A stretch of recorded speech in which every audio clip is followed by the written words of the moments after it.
Ce soir, par la grâce du Seigneur, nous allons poursuivre notre étude sur le retour à la citoyenneté céleste.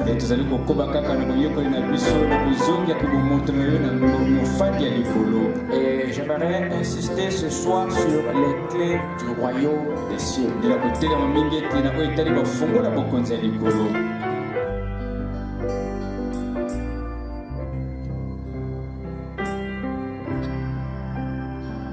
Que le Seigneur vous bénisse. Que Dieu vous bénisse richement. Je vous salue tous dans le nom du Seigneur Jésus-Christ. Nous remercions le Seigneur pour la grâce qu'il nous a accordée d'être compté parmi les vivants. Amen. Toute la gloire lui revient. Sans plus tarder, nous allons nous lever pour lire les Saintes Écritures. J'espère que chacun a sa Bible en main.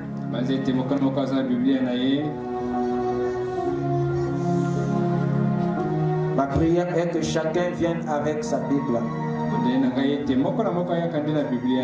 Ayez l'habitude de venir avec son livre. Que ce soit le manuscrit, que ce soit celui qui est dans ton téléphone. Le principe est que tu aies ta Bible. C'est pour que tu participes à l'enseignement et que tu sois en mesure de reproduire avec tes propres mots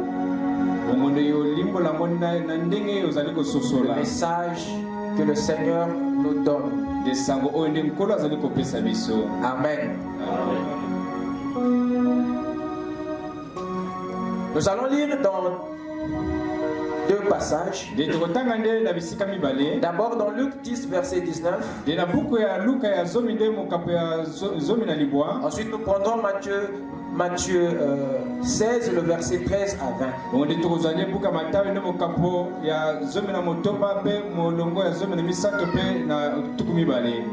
Commençons dans Luc 10, 19.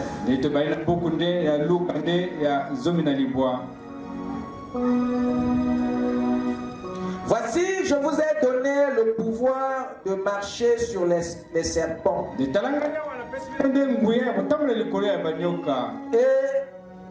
les scorpions et sur toute la puissance de l'ennemi. Et rien ne pourra vous nuire. Voici, je vous ai donné le pouvoir de marcher sur les serpents et sur les scorpions et sur toute la puissance de l'ennemi. Et rien ne pourra vous nuire. Amen. Inclinons nos têtes. Seigneur notre Dieu, nous te bénissons, Père, pour la grâce que tu nous as accordée d'entendre ces paroles. Car tu as dit dans tes saintes écritures, bénis serons-nous en écoutant simplement ces paroles. Puisses-tu maintenant, Père, descendre ce soir et parcourir nos vies pour nous positionner dans ton royaume. Ne nous laisse pas repartir ce soir tel que nous sommes venus. Que ta parole trouve sa place dans notre âme. Guéris les malades, console les affligés, ramène les rétrogrades, sauve les perdus, délivre les captifs et baptise de ton esprit tous les cœurs vides et assoiffés.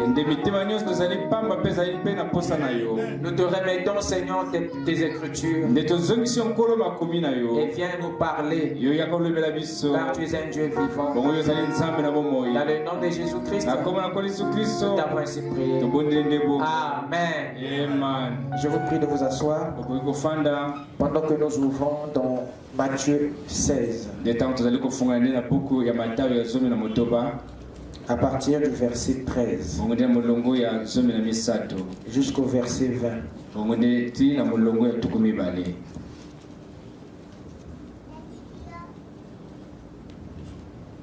Jésus étant arrivé dans le territoire de Césarée de Philippe,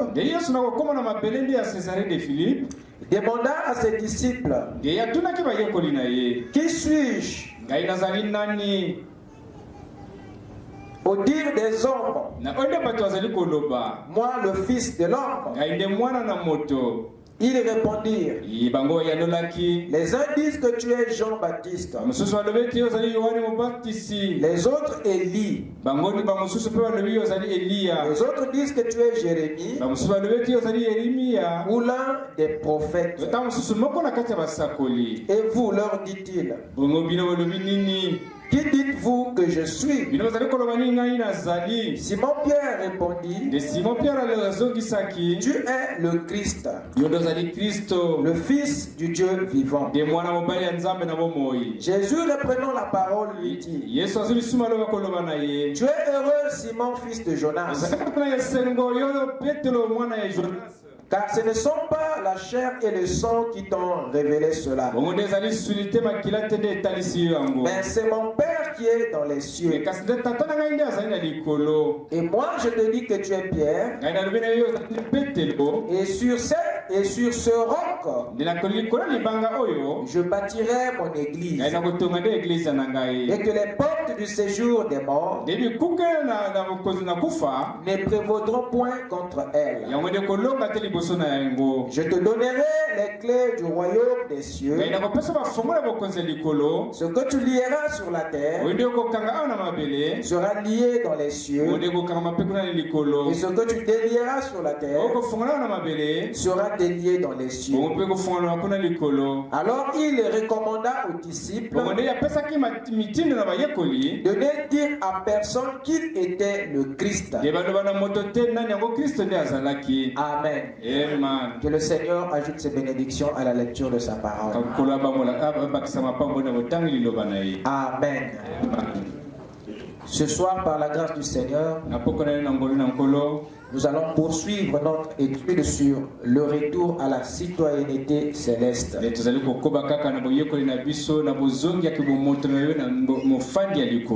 Et j'aimerais insister ce soir sur les clés du royaume des cieux. Les clés du royaume des cieux. Amen. Amen. Vous êtes là? Amen. Yes. Nous avons vu qu'il y a 4 grands privilèges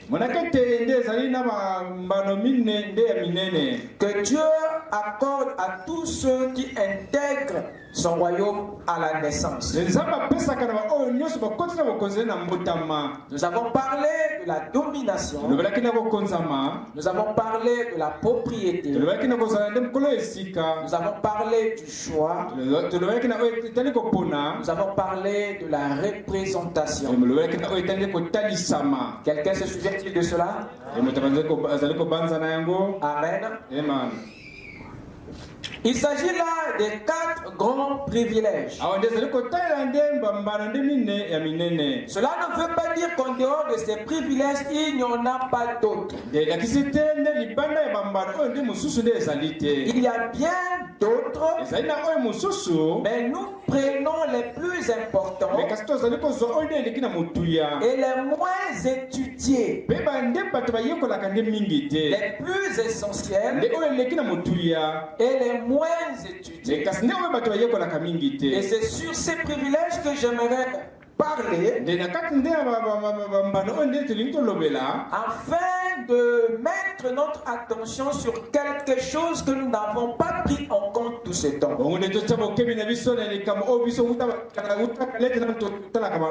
Ces privilèges sont des bénédictions que Dieu nous accorde par le Saint-Esprit. Rien de tout ceci, rien ne peut se faire par nous-mêmes dès lors que nous naissons de nouveau, dès lors que nous devenons enfants de Dieu, je répète, ces 4 grands privilèges sont des bénédictions que Dieu nous accorde par le Saint-Esprit. Pourquoi? Parce que Dieu ne veut plus que quelque chose soit fait par nous-mêmes. Il ne veut plus que quelque chose soit fait par le ego. Mais il veut que tout ceci soit fait par le Saint-Esprit, mais au travers de toi. Il ne veut pas t'écarter. Il veut que tu sois là-dedans. Mais cette fois-ci, qu'il y ait son esprit derrière. C'est pour un but. Et c'est pour notre bien. C'est pour qu'on ne puisse plus jamais échouer. Dites Amen. Dieu en a marre de tes erreurs. Bien qu'il s'est servi de ses erreurs pour te faire comprendre ta destinée. Dieu, dans notre parcours, il ne met rien de côté. Il se sert toujours de tout ce qui se mêle de ta vie. Il se sert toujours de tout ce qui se mêle dans ta vie pour te modeler, te tailler. Même le négatif qui interfère dans ta vie, Dieu s'en sert toujours d'une manière ou d'une autre pour te faire avancer. Le diable, lui, lorsqu'il vient avec le négatif,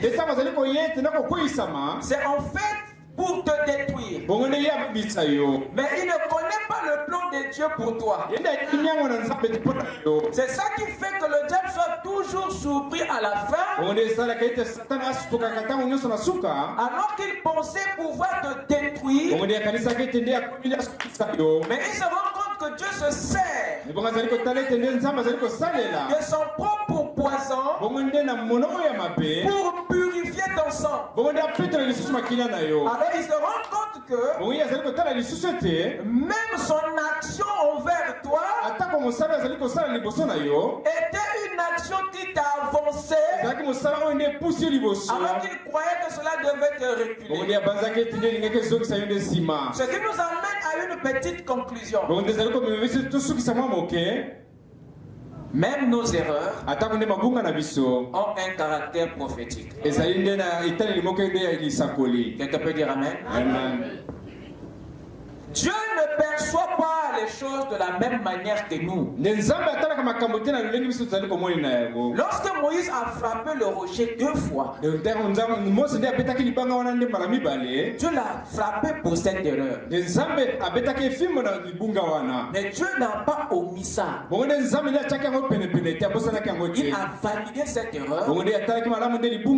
Il s'en est servi pour annoncer quelque chose de très important. Le fait que Moïse avait frappé le rocher 2 fois montrait que Christ, le rocher, sera frappé pour la seconde fois. Dans cette erreur, il a profité de faire passer une prophétie. Quelqu'un peut dire Amen? Amen. Peu importe la manière que tu te vois, la manière que tu perçois tes erreurs, Sache que Dieu ne le regarde pas de la même manière. Ce sont des outils pour Dieu pour te tailler. Pour que tu ne puisses plus regarder les choses de la même manière. Tu ne pourras pas apprécier son œuvre de rédempteur s'il n'y avait pas la chute. Amen. Donc Dieu ne veut plus que quelque chose ici soit fait maintenant par ton ego. Il veut que la domination se fasse par le Saint-Esprit. Il veut que tu domines. Il veut que tu règnes. Dieu veut que tu influences. Dieu veut que tu prennes de l'autorité. Mais pas par toi-même. Mais par le Saint-Esprit. Parce qu'une autorité qui ne vient pas du Saint-Esprit sera démoniaque ou inefficace. Mais lorsqu'une autorité vient du Saint-Esprit, elle sera très efficace.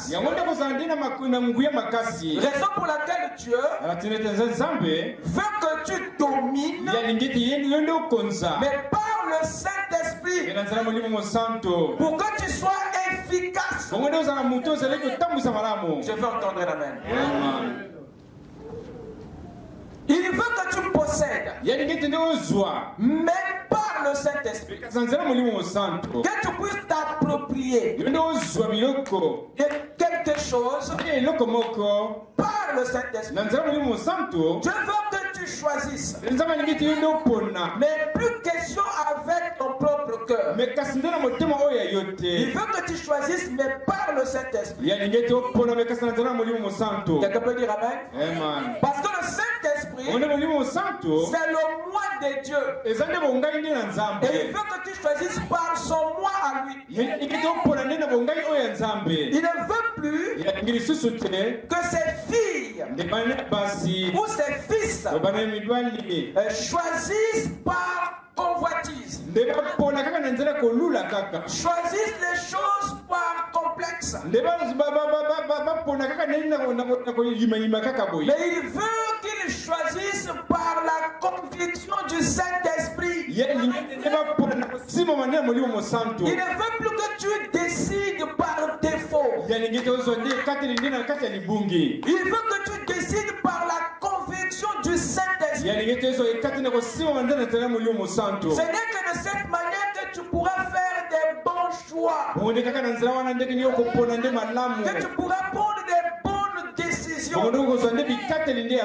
Lorsque tu l'auras effectué par la conviction du Saint-Esprit et non par ta conviction du cœur. Quelqu'un peut dire amen? Voilà ce que Dieu veut. Il veut plus que l'Église le représente par la religion. Non, monsieur. Il veut plutôt que l'Église le représente lui par le Saint-Esprit. Il ne veut plus de couverture. Amen. Sans le Saint-Esprit en nous, nous ne dominerons pas à la manière de Dieu, de la façon la plus efficace. Sans le Saint-Esprit, nous ne posséderons rien. Nous n'hériterons rien avec les saints. Sans le Saint-Esprit, il n'y a pas de bons choix. Dieu ne permettra pas que nous le représentons de peur de le déshonorer. Si nous n'avons pas le Saint-Esprit, Dieu a que confiance au Saint-Esprit qu'il a placé en toi. Il n'a pas confiance en toi. Peu importe ce que tu vas lui dire pour le convaincre. Dieu n'a pas confiance en toi. Dieu a confiance au Saint-Esprit Saint-Esprit, la parole qu'il a placée en toi. Quelqu'un peut dire Amen? Parce qu'il sait que toi tu le décevras. Mais la parole qui est en toi ne le décevra jamais. Donc sa plus grande attente, c'est que toi tu deviennes la parole qu'il t'a donnée. C'est que tu deviennes le Saint-Esprit qui est venu dans ton cœur. Amen. Amen. Sans le Saint-Esprit, nous sommes hors de tous ces privilèges. Sans le Saint-Esprit, nous sommes en dehors du royaume.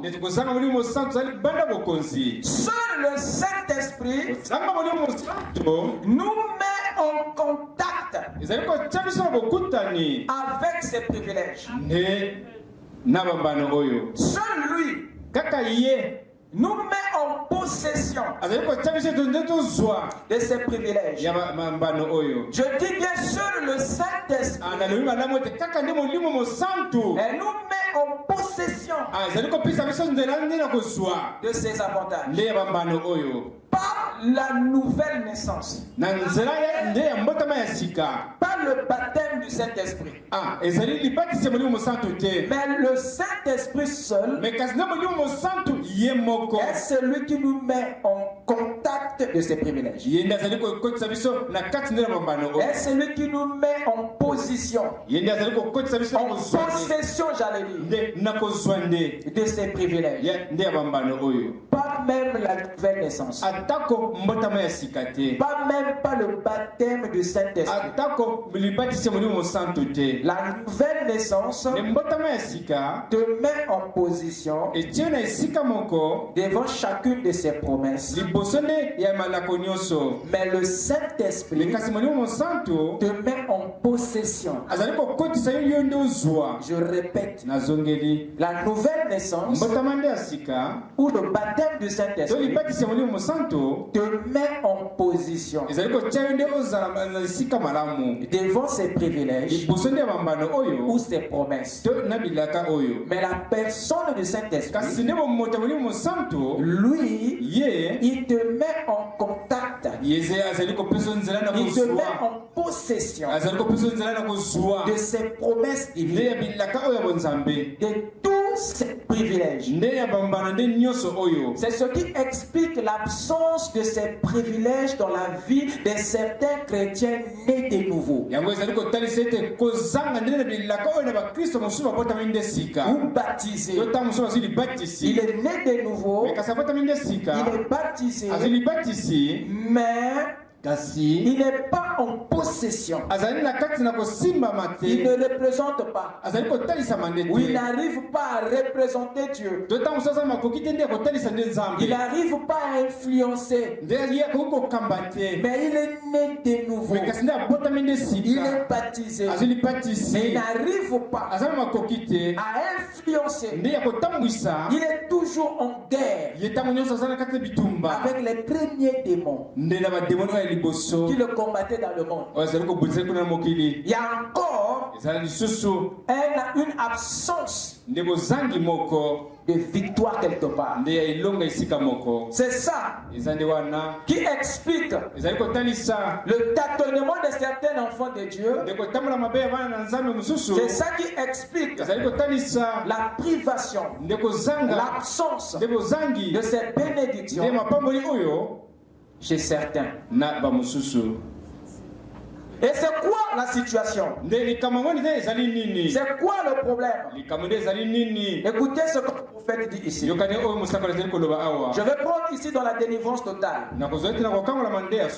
Vous allez comprendre avec moi que le Saint-Esprit, c'est lui qui est le facteur direct de ses privilèges. Ce qui revient à dire, quand nous naissons de nouveau, quand nous sommes baptisés de l'Esprit, il y a quelque chose d'autre qui doit intervenir pour nous mettre en contact et en possession,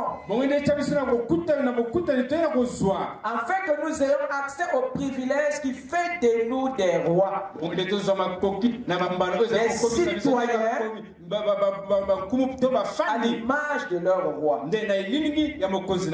Alors je vais descendre un peu dans les eaux profondes pour secouer un tout petit peu les pentecôtistes. Et le prophète dit ceci dans la délivrance totale. Paragraphe 45. L'Église a été là dans la minorité. Elle le sera toujours. Vous écoutez ça? L'Église a été dans la minorité et elle le sera toujours. Quant aux membres, jusqu'à ce que Jésus vienne, l'Église sera toujours dans la minorité jusqu'à ce que Jésus vienne. Vous écoutez ça? Mais elle vit au-dessous de ces privilèges que Dieu lui a donnés. Il y a un problème. Il y a un problème. Mais elle vit au-dessous de ces privilèges que Dieu lui a donnés. Si seulement nous savions que ceci est l'église du Dieu vivant, non pas le Branham Tabernacle, mais le Branham Tabernacle en est simplement une partie. Il y a d'autres tabernacles semblables d'un bout à l'autre du pays. Dans cette affaire qui concerne les privilèges, le prophète vous fait comprendre que Branham Tabernacle n'est pas exclu. Il a le même problème comme les autres églises sœurs du pays. Quelqu'un peut dire amen? C'est une situation qui n'épargne pas les meilleurs. Dites amen. C'est sérieux. Qu'est-ce qui se passe? Écoutez-le encore dans Monsieur, nous voulons Jésus de 1957. Paragraphe 13. Je l'ai ici en anglais.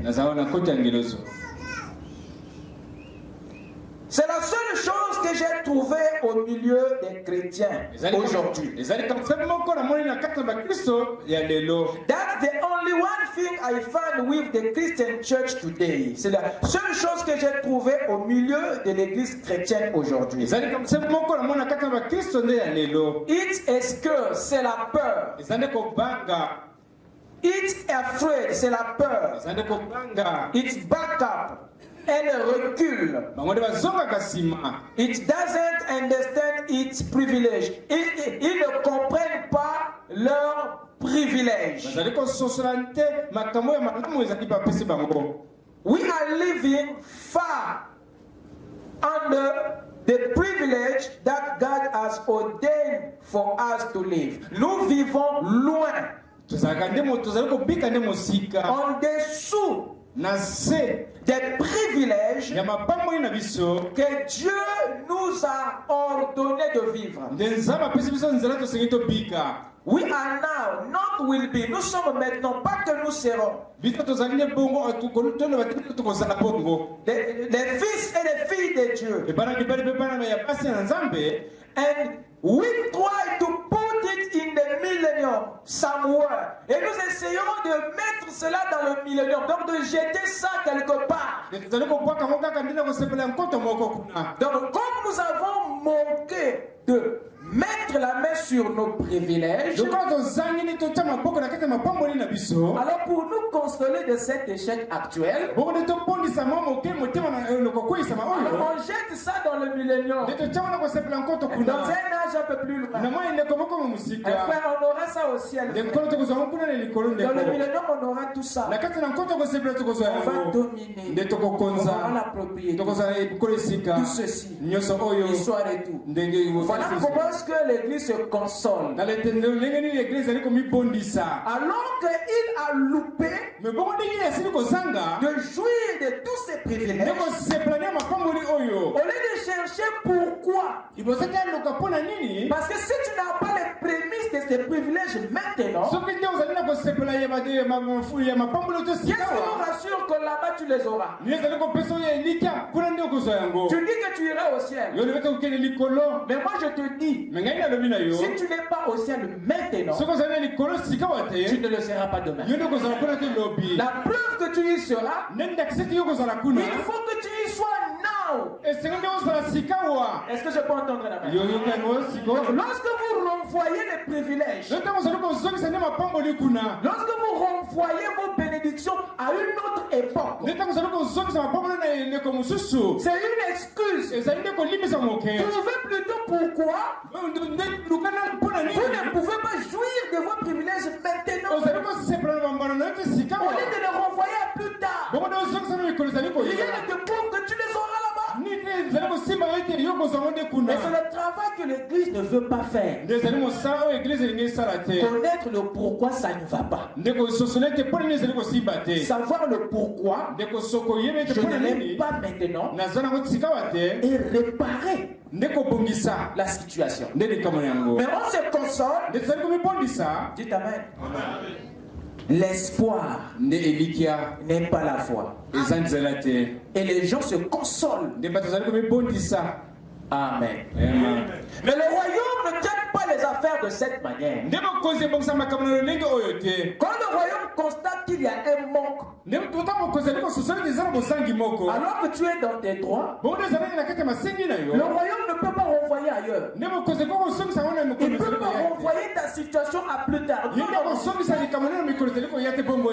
Aussitôt, il doit diagnostiquer et donner la solution. Le jeune homme riche a convaincu Jésus que depuis mon enfance j'ai vécu la parole. Je vis la parole. Mais je n'ai pas la vie éternelle. Jésus a vu. C'est pas possible. Tu as vécu la parole correctement. Et tu n'as pas droit à tes privilèges. Tu as vécu la parole. Et tu n'as pas accès à la vie de Dieu. Il dit c'est pas possible. Il y a un isolant quelque part. Jésus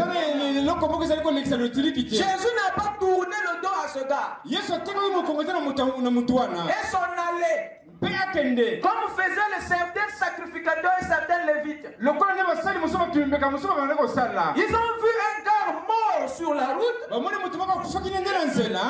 regardé. Ils ont vu des blessures partout. Et le sang qui giclait, tout ça.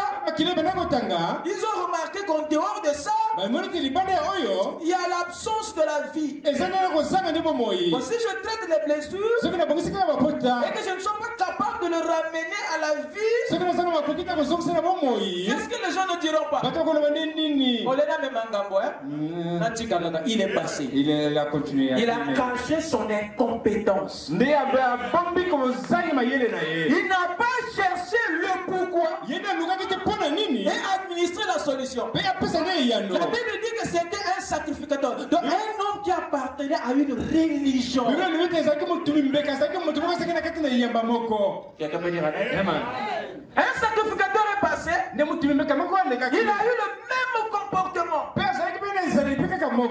Mais un samaritain est venu. Il n'appartenait à aucune église. Quelqu'un peut dire amen? Ton quand il est arrivé, il était sur sa monture. Il est descendu. Il a regardé. Il a voulu savoir pourquoi cet homme est par terre. Voilà l'attitude du royaume. Quelqu'un peut dire amen? Il faut chercher le pourquoi et le comment. Parce que si le monde est dans cette situation, c'est parce que les leaders n'ont pas voulu penser. Les gens n'ont pas voulu réfléchir sur les situations qui traversent l'église. Vous ne voulez pas vous poser des bonnes questions. Il y a des réponses qui vous effrayent.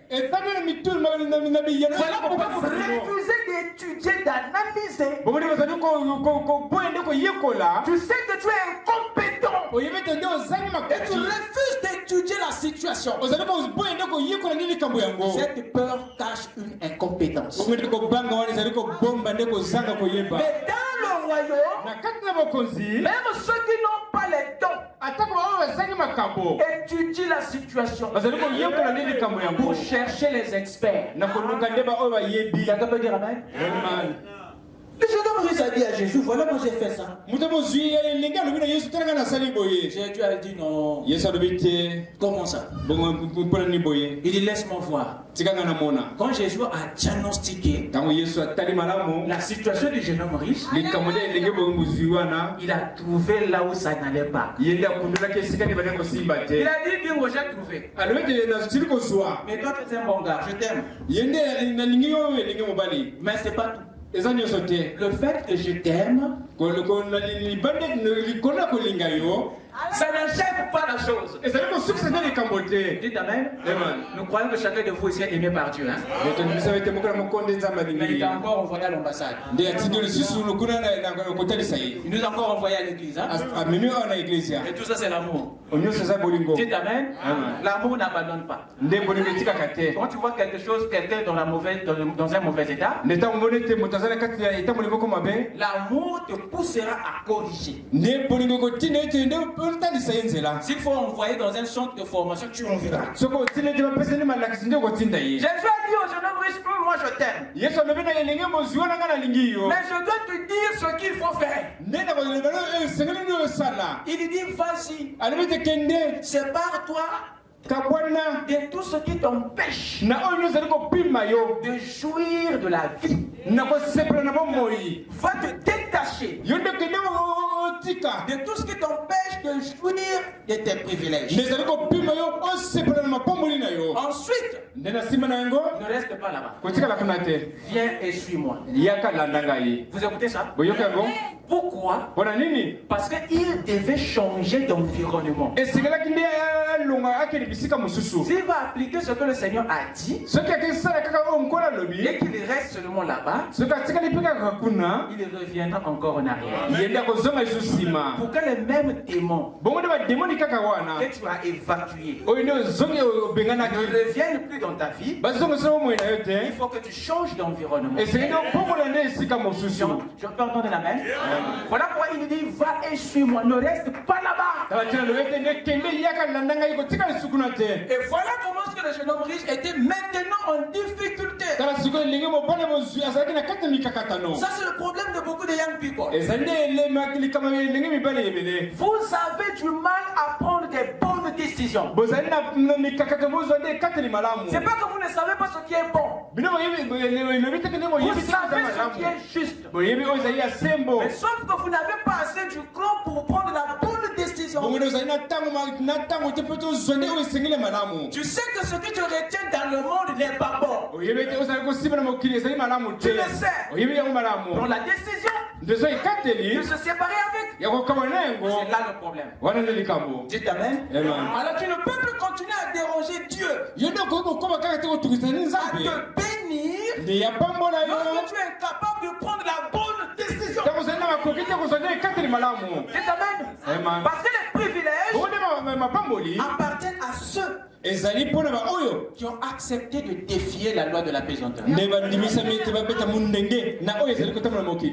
a diagnostiqué, il a dit le problème. C'était maintenant à l'homme de décider. Quelqu'un peut dire amen? Le prophète continue. Je suis ici dans... Croyez-vous ceci? Prêché en 1960. Paragraphe 72, la dernière partie. Je l'ai ici en anglais. We are living a million miles under our privilege tonight. Nous vivons à des millions de milles de kilomètres en dessous de nos privilèges ce soir.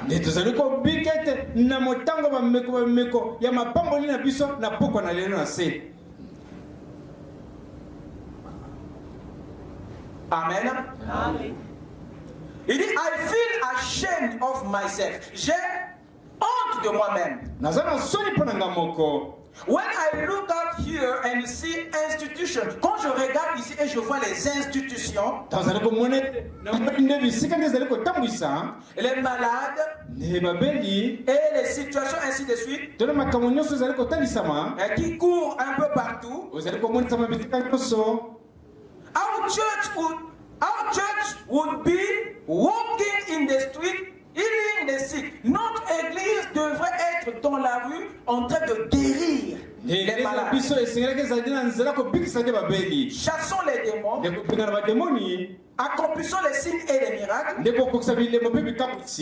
faisons toutes ces choses afin que le monde réalise que Jésus-Christ est vivant. That's what we need to be doing. C'est ce que nous voulons tous faire. Donc il montre ici ce que l'Église a perdu comme privilège. Il dit que c'est triste de voir les institutions être remplies, les hôpitaux être remplis, alors que l'Église, c'est elle qui devait être là en train de guérir. Et il montre par là le fait que l'Église ne le fait pas, elle est privée de ses privilèges. Elle n'a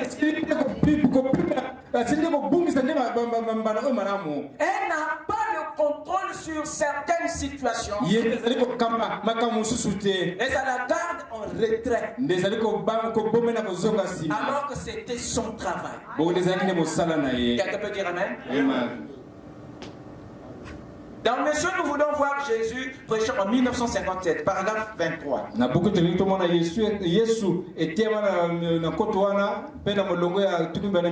We should never live under our privilege as we are today. Nous ne devrions pas vivre en dessous de nos privilèges comme nous le vivons aujourd'hui.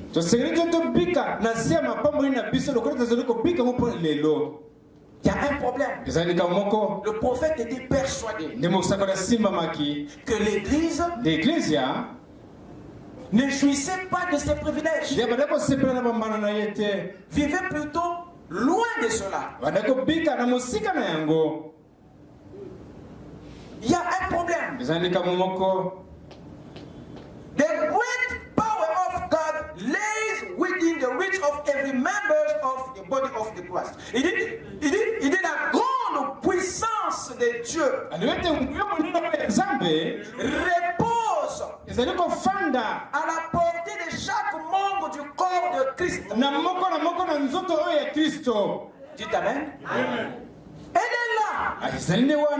Mais il me semble que c'est le contact qui est un problème. Vous pouvez le voir, mais y mettre la main et en tirer profit, voilà le problème. Il me semble qu'il y a un isolant. Et c'est ce que j'aimerais ôter ce soir. Afin que chacun entre en possession de ses privilèges. Mon travail est que chacun retrouve sa domination sur chaque secteur de sa vie. Toi seul, tu sais là où tu as encore des failles. Et ce message est censé te restaurer l'autorité originelle. Jésus vient de nous dire ici que je vous donnerai le pouvoir. Il parle de la domination. Il parle de l'autorité sur les serpents, les scorpions et sur les mauvais esprits. Vous écoutez ça? Amen. Mais il me semble que ceux à qui cela a été donné n'arrivent pas à exercer ce pouvoir. C'est un privilège, mais qui ne semble pas jouir. C'est plutôt les scorpions qui les piquent. C'est les serpents qui les mordent. C'est les démons qui les poursuivent. Il y a un problème. Dieu t'amène. Il y a un problème. L'église est powerless. Alors que Dieu, le Seigneur, a donné. Voici, je vous ai donné le pouvoir. Voici, je vous ai donné le pouvoir de marcher, c'est-à-dire de dominer sur les scorpions, sur les serpents. Dites amen. Et sur les puissances démoniaques. Amen. Il a été déjà donné l'accès. L'accès manque. Mais tu es né de nouveau. Tu es baptisé. Mais pourquoi tu n'influences pas ces serpents-là? Pourquoi tu ne prends pas le contrôle sur ces scorpions? Pourquoi tu ne prends pas de l'autorité sur ces démons? Dites amen. C'est cet isolant-là qu'on va enlever. Amen. Parce que tu pensais que la nouvelle naissance réglait tout. Ça, c'est une erreur. Raison pour laquelle le Saint-Esprit amène l'enseignement. Vous écoutez ça? Écoutez le frère Banane. Je suis ici donc écoutez-le de 1957. Je prends le paragraphe 27 à 28. Je l'ai toujours en anglais. Now, when that son was born into that family, quand ce fils naissait ou était né dans la famille, il become a son, il devient un fils. Because he was born in the family, parce qu'il est né dans la famille. Dites amen. C'est ce que toi tu es. Tu es né dans le royaume, dans la famille de Dieu. Tout ça, ça se passe à la nouvelle naissance. Ça t'introduit dans la grande famille d'Élohim. Quelqu'un peut dire amen? Donc tu es né de nouveau. Tu as maintenant le sang de ton père. Dites amen. Suivez l'histoire. It's a son by birth. C'est un fils par naissance. Comme toi, tu es citoyen par la nouvelle naissance. Tu es enfant de Dieu par naissance. Quelle naissance? Nouvelle naissance. And now, to you presbyterians, et maintenant à vous les presbytériens, à vous les baptistes, écoutez ceci. But because that you are born again, mais parce que vous êtes né de nouveau, nouveau, ou le fait que vous êtes né de nouveau, that doesn't mean all of it. Ça ne veut pas tout dire. Ou ça ne veut pas régler tout. Je répète. But because that you are born again, that doesn't mean all of it. Le fait que vous êtes né de nouveau ne veut pas dire que tout est réglé. Ça ne veut pas tout dire. Voilà. You just become a child. Vous êtes devenu juste un enfant. You become a member of the body of Christ. Vous êtes un membre du corps de Christ. But that doesn't mean that you are living in your privilege yet. My God. Il dit ça ne veut pas dire que vous jouissez de vos privilèges encore. Ça nous coupe la tête, hein?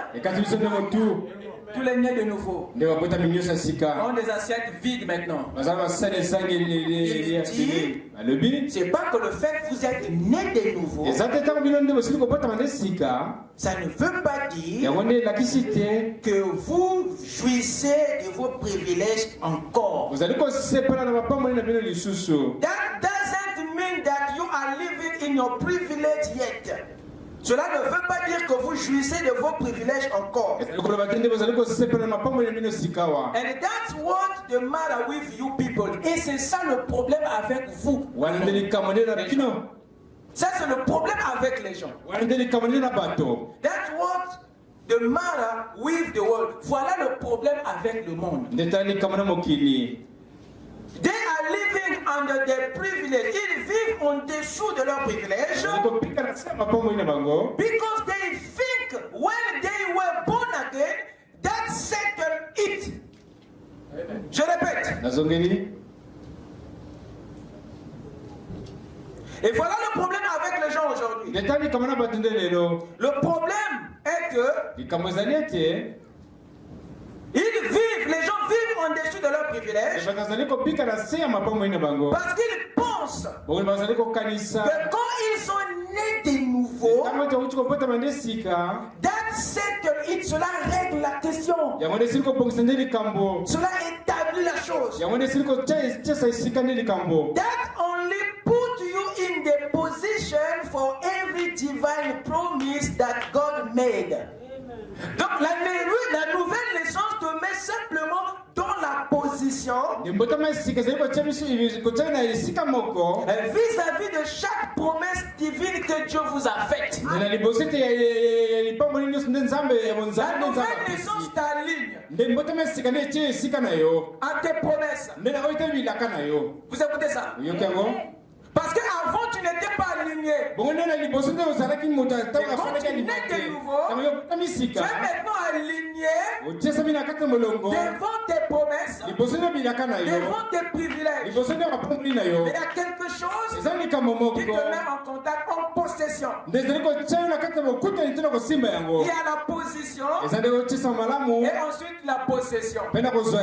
Dites Amen. C'est là où effectivement nous n'avons rien compris dans notre marche. De nouveau. Mais pourquoi je n'arrive pas? Regarde bien. Il se pourrait que tu sois seulement positionné, mais que tu n'es pas encore en possession. Il y a quelque chose qui doit venir pour t'introduire. Dites Amen. Amen. When this child was born, et quand ce fils était né, now any of you knows, you minister, know where I am going. Et chacun de vous, vous savez, en particulier vous les ministres, vous savez là où j'y vais. Il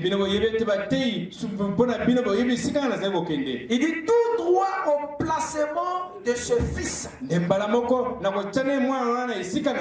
Maintenant, quand cet enfant était né, que faisait-il? Le père n'avait pas assez de temps avec le fils. Parce qu'il avait des affaires, des grandes affaires. Alors il mettait le fils sous des tuteurs, sous les éducateurs, afin qu'il soit sûr qu'il deviendra un homme juste. Et ça, c'est la partie la plus profonde pour moi. Le père avait tellement aimé le fils qu'il devait être éduqué. Donc l'enfant est né, mais le père doit le mettre sous des tuteurs pour l'éduquer, pour l'enseigner comment le royaume marche. Alors qu'il est né, il est lié au père et au royaume, mais la domination, l'autorité, l'influence fait appel à une éducation, à un enseignement. Quelqu'un peut dire amen. Et c'est cet enseignement qui manque à beaucoup de chrétiens nés de nouveau, qui ne sont pas encore en contact avec ces privilèges. Parce qu'il y a quelque chose, il y a une révélation qui doit venir pour nous mettre en contact, en possession. Et la naissance nous positionne.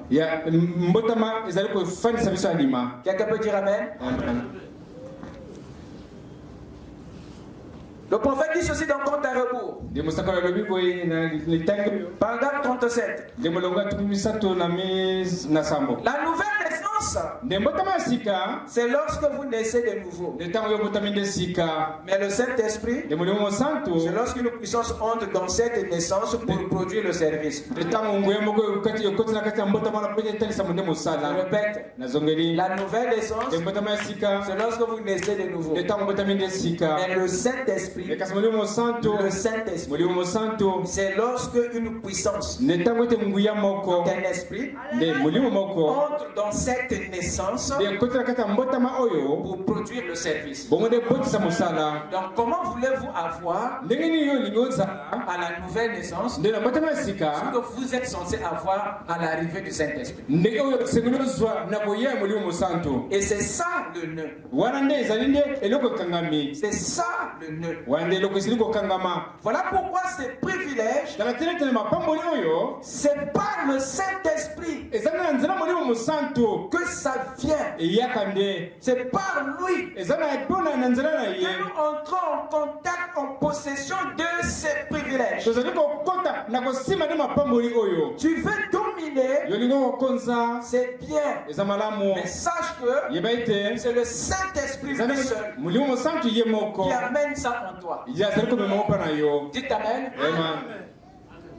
C'est lui seul qui l'amène. Alors nous revenons sur notre écriture sur Luc 10. Il dit voici que je vous ai donné le pouvoir pour marcher sur les serpents, les escorpions et pour influencer les mauvais esprits. Il parle là d'un pouvoir. Il parle là d'une influence que le croyant exerce sur certains éléments de la nature et sur certaines situations. Il cite le serpent, il cite le scorpion et il cite les puissances démoniaques. Et ces scorpions sont des éléments de la nature et les démons sont des esprits de la 4e et de la 5e dimension. Les puissances démoniaques dont il cite, eux, ils se servent de la puissance de Dieu pervertie pour soulever les scorpions et les serpents contre toi. Le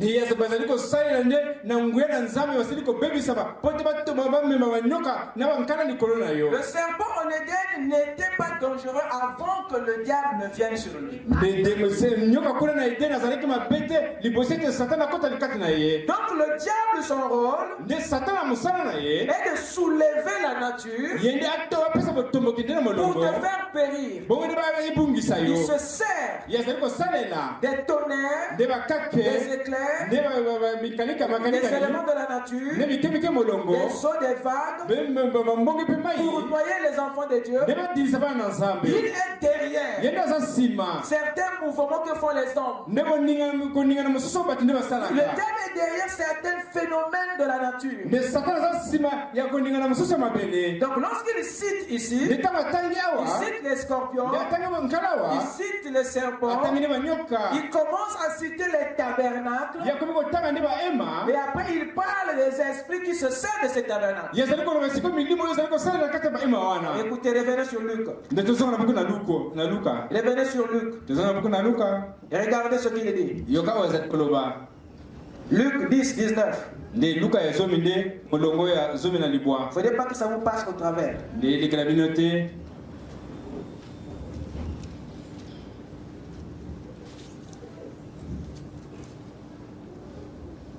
Je pense que c'est ça.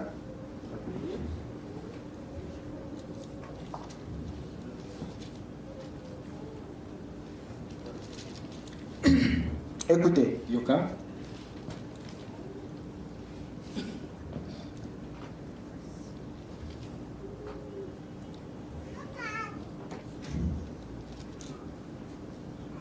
Voici, je vous ai donné le pouvoir de marcher sur quoi? Sur les serpents, sur les scorpions et sur toute puissance de l'ennemi. Et rien ne pourra vous nuire. La puissance de qui? De l'ennemi.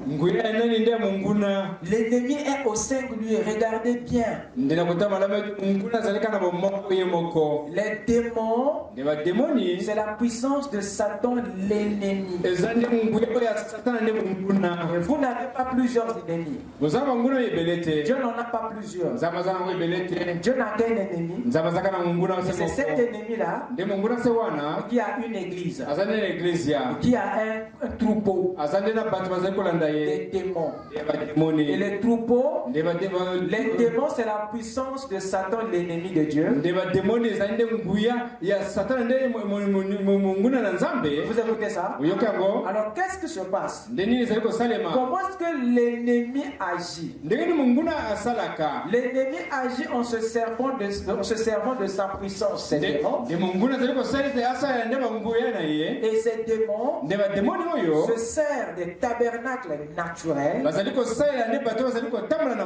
les serpents, les scorpions et tout le reste des éléments de la nature.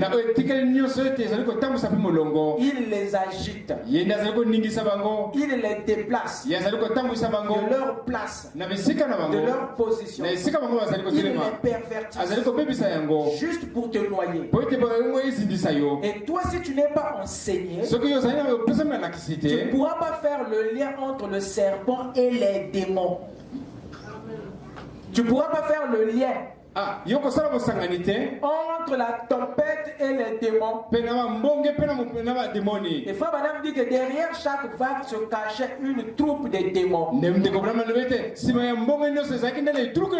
pour noyer Jésus qui était dans la barque. Et les disciples prenaient ça une simple tempête. Pour eux, c'était un phénomène naturel. La nature était rentrée dans une dépression. Or, derrière cette scène se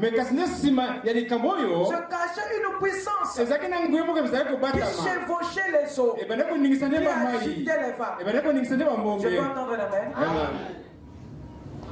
Donc il se sert.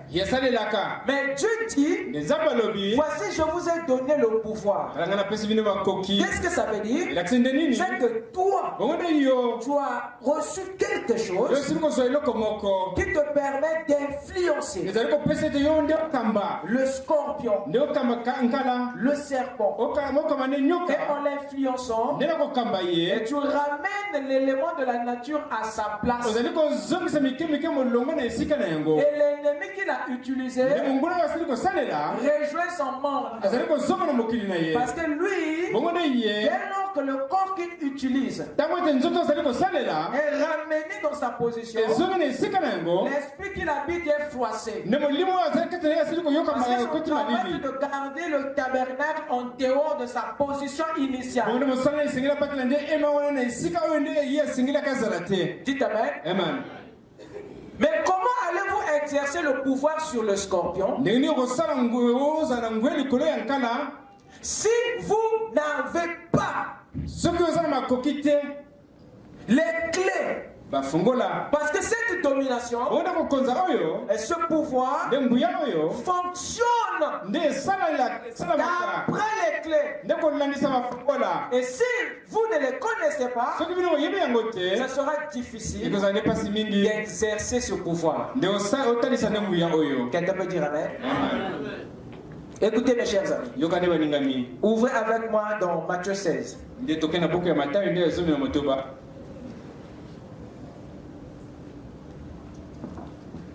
Le pouvoir dont le Seigneur parle ici dans Luc 10,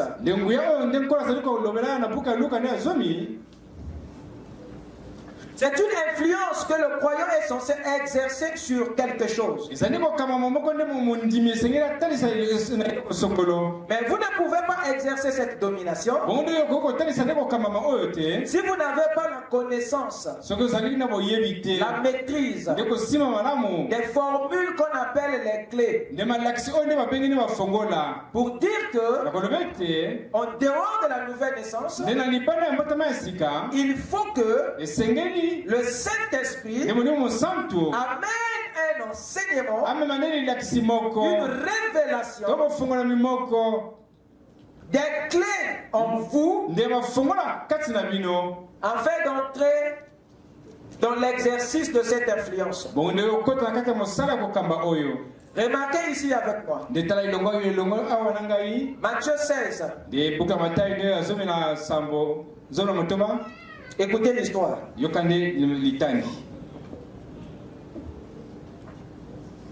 Je vais commencer plutôt à partir du verset. Je commence à partir du verset 17. Jésus prenant la parole lui dit: tu es heureux Simon fils de Jonas, car ce ne sont pas la chair et le sang qui t'ont révélé cela, mais c'est mon Père qui est dans les cieux. Vous écoutez ça?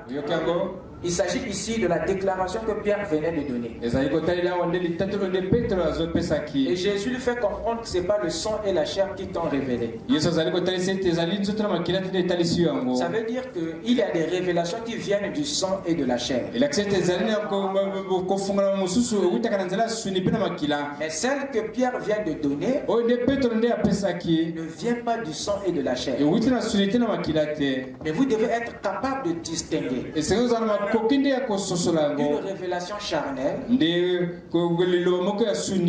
révélation spirituelle. Vous écoutez ça? Jésus venait de leur poser la question: que dites-vous que moi je suis le Fils de l'homme? Et Pierre a répondu que tu es le Christ. Amen. Et il dit que tu es béni, tu es heureux, Simon fils de Jonas. Et ce ne sont pas le sang et la chair qui t'ont révélé cela, mais c'est mon Père qui est où? Dans les cieux. Et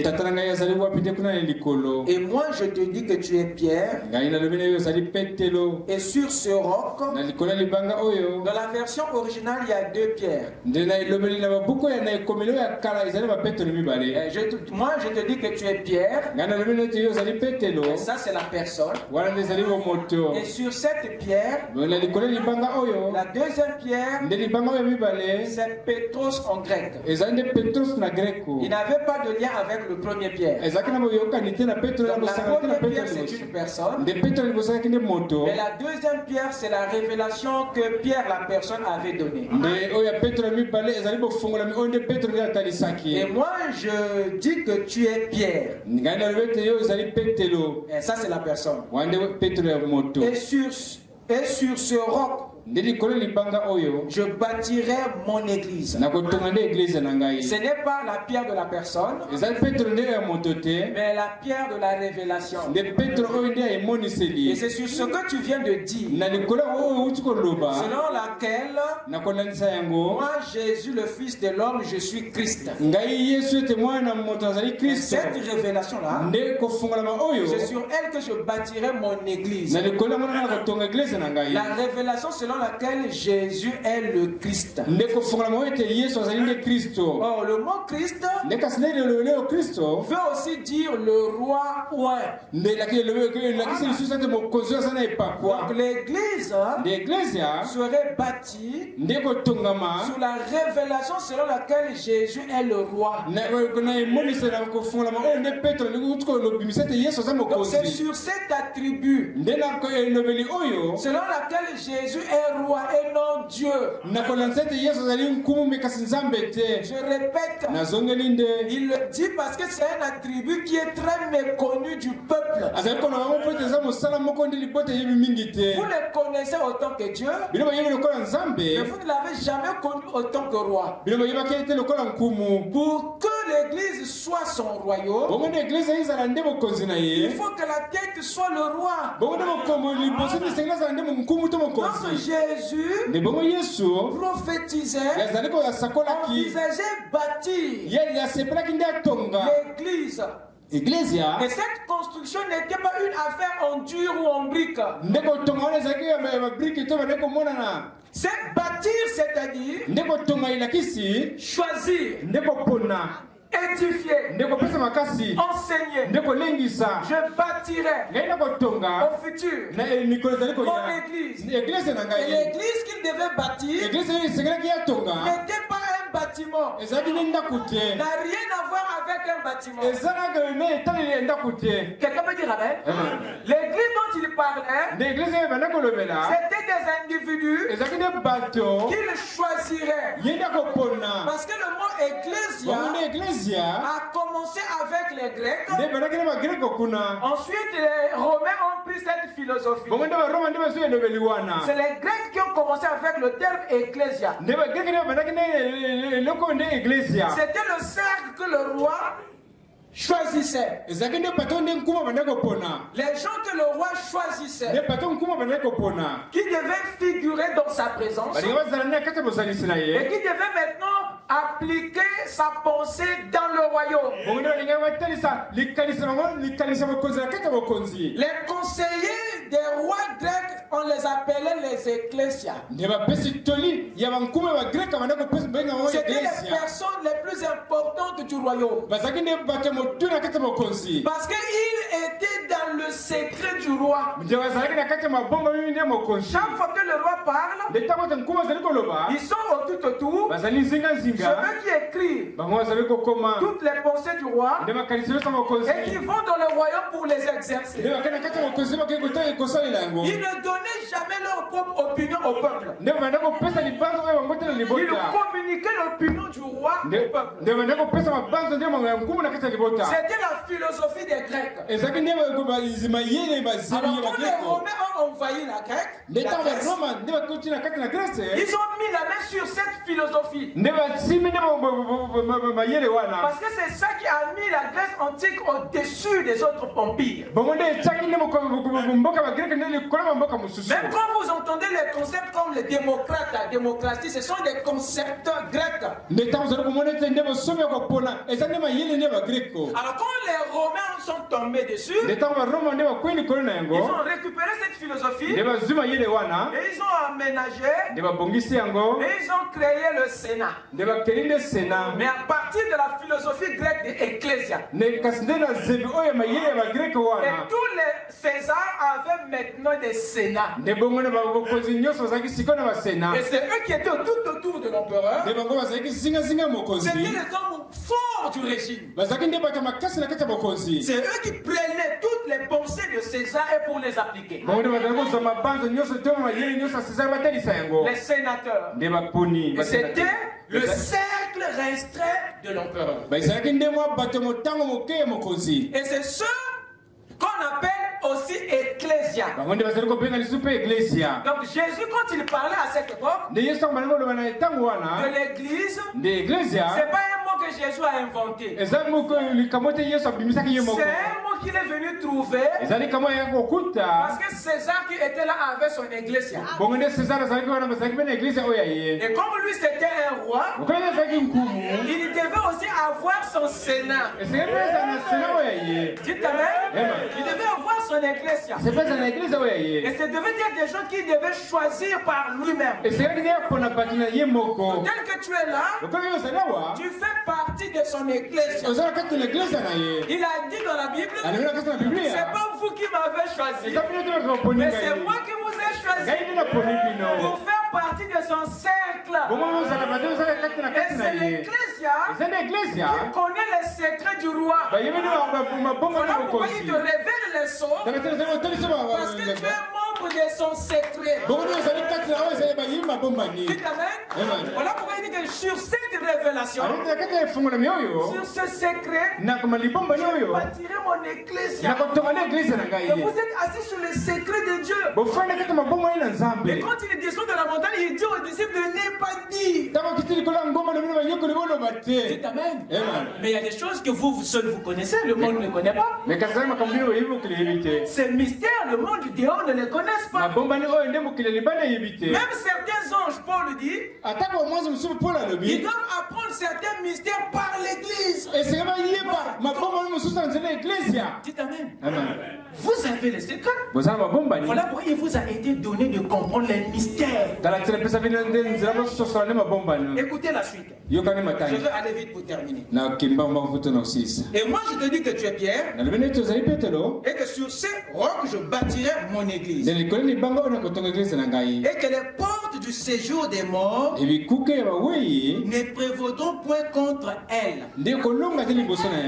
Elle mis pour la révélation. Vous écoutez ça? Elle mis pour l'église. Mis pour cette église qui serait bâtie sur la révélation. Les portes du séjour des morts ne prévaudront point. Frère Madame explique ce mot. Il dit que ça veut dire combattre et vaincre.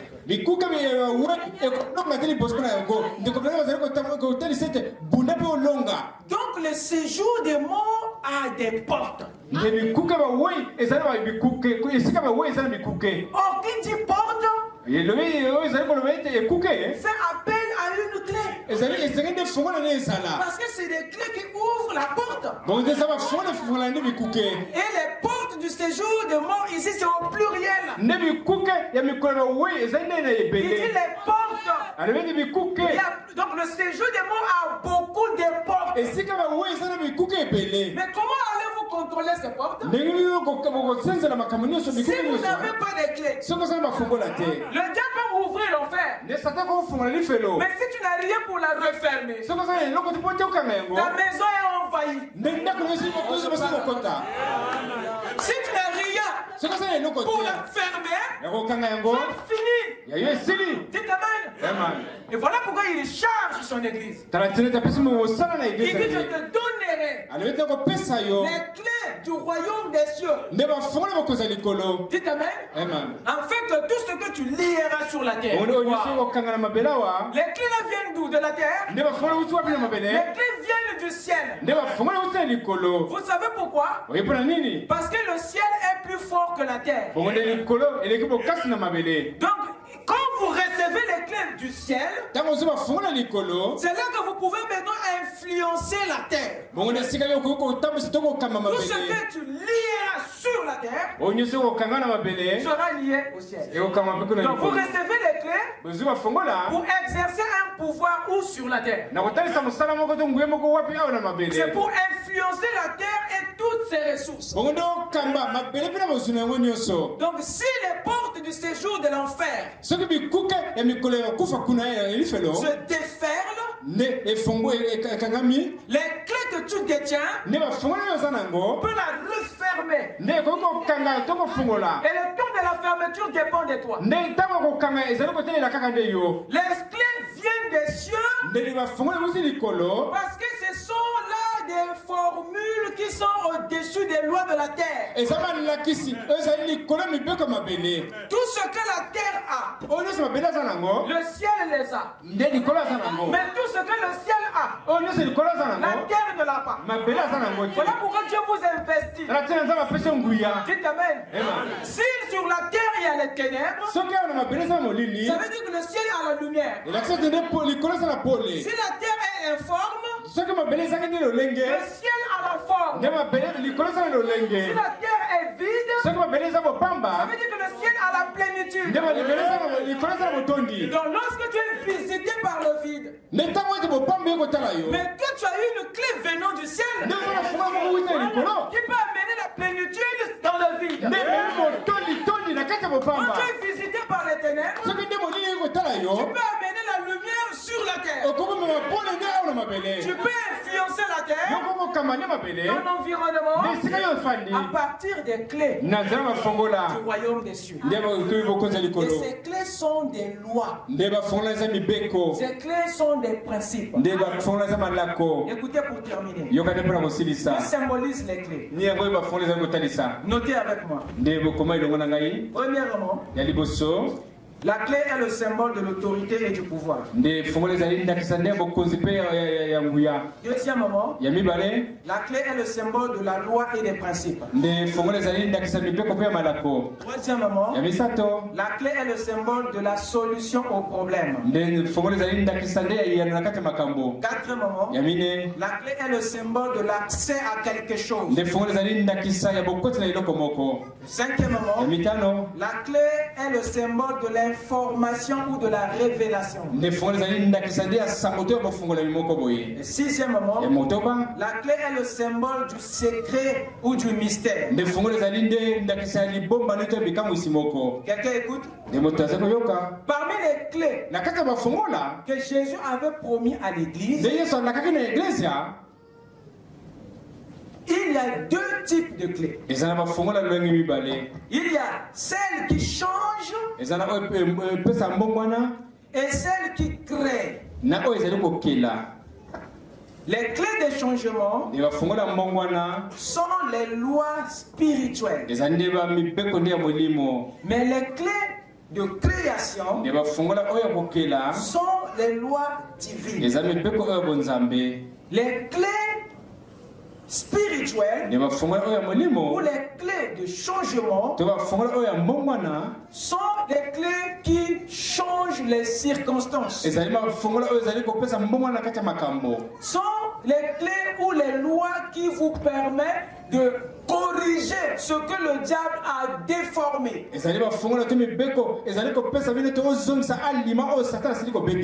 clés-là ne pervertissent pas. Mais ces clés corrigent ce que le diable a perverti. Je prends un exemple. Les eaux étaient dans sa position. Le diable élève les eaux pour noyer le bateau de Jésus. Donc le diable enlève les eaux de sa position pour les envoyer là où il ne faut pas. Et Jésus, quand il s'est levé, qu'est-ce qu'il a fait? Il a ramené les eaux à sa place. Il a exercé l'autorité sur les eaux. Mais il avait en lui quelque chose qui lui a permis d'influencer les eaux. Et cette chose qui était en lui, c'est ça la clé du changement. Il a changé la circonstance. Une circonstance qui était négative, et voilà, elle devient positive. Quelqu'un peut dire Amen? Quelqu'un peut dire Amen? Amen. Regardez par exemple Jésus au mariage de Cana. Il a reçu l'eau. On lui a donné les eaux, mais à partir des eaux, il fait le vin. Ça, c'est un changement. Il est parti de quelque chose pour une autre chose.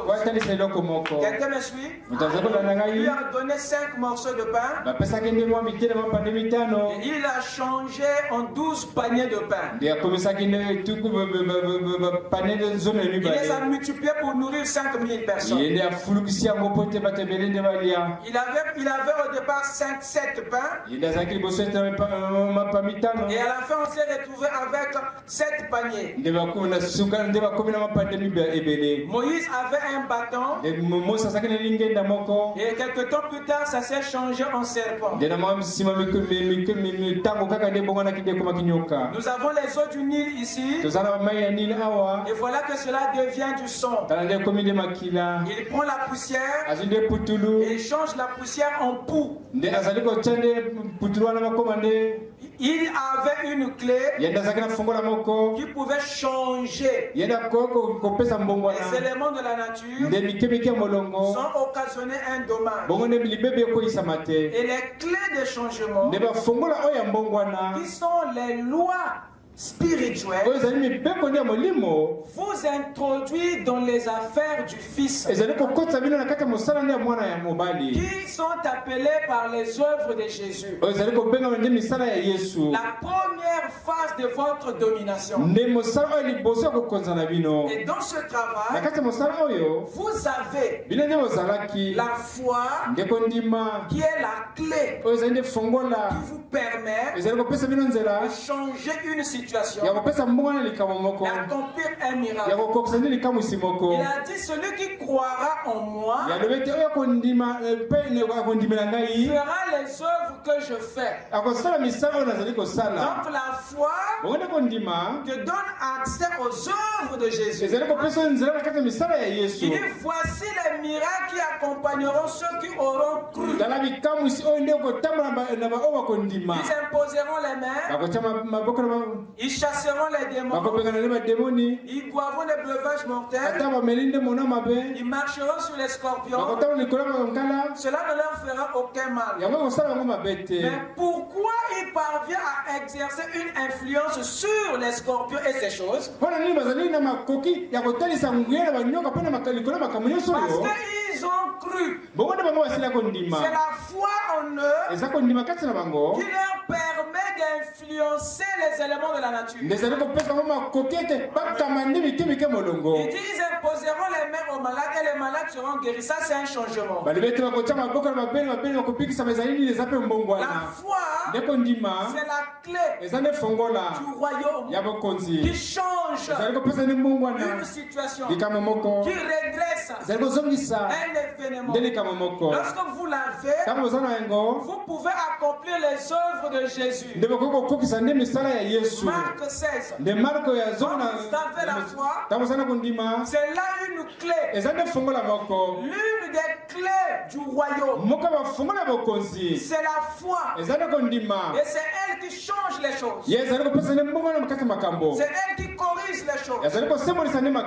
Frère Branham a dit dans la prédication Shalom, il montre là les affaires. Les affaires du Père et les affaires du Fils. Il dit, regarde.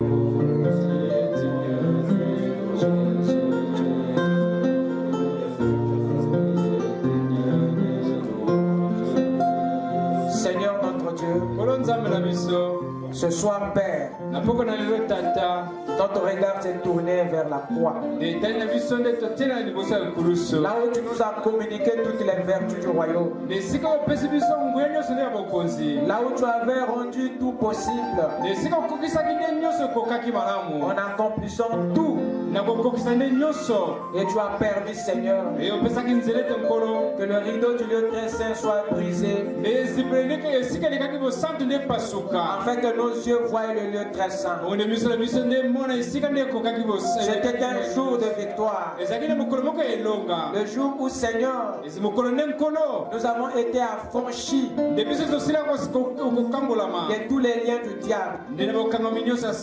Et ce soir, chacun entre dans son héritage. Il n'y a plus d'obstacle, Père. Parce que l'Esprit est descendu pour révéler les clés, pour enseigner la formule, afin que chacun exerce l'influence par la foi.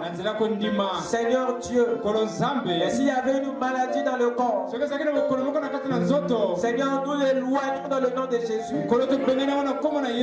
Seigneur, s'il y avait des défauts quelque part,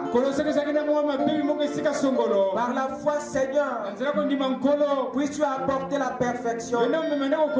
S'il y a quelque part, oh Dieu, qui n'est pas en ordre, et nous te mettons en action, Seigneur. Et toi qui gères les lois de l'Esprit, nous déclarons guéri, Seigneur. Nous déclarons rachetés. Seigneur, ceux qui sont encore en dehors, laisse que Père bien-aimé, par notre foi, Seigneur, que la porte du salut s'ouvre, que la porte de la délivrance s'ouvre, que la porte de la délivrance s'ouvre, Seigneur, que la porte de la promotion s'ouvre. Seigneur Dieu, qu'un jour nouveau apparaisse, Seigneur. Et laisse que chacun, Seigneur, puisse repartir avec le grand secret de Dieu. Toi qui es le consommateur de notre foi, amène chacun dans sa position. Introduis chacun en position, afin que, Seigneur, chacun expérimente cette domination et que chacun exerce une influence sur son corps et sur les éléments qui nuisent à sa santé et sur tout ce que le diable peut soulever contre lui. Seigneur, nous nous confions à toi.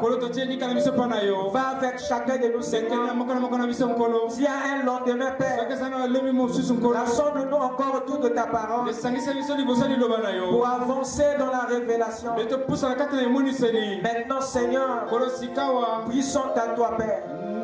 Ils sont à toi, Seigneur. Marche devant nous comme guide et derrière comme protecteur et en nous comme source de vie.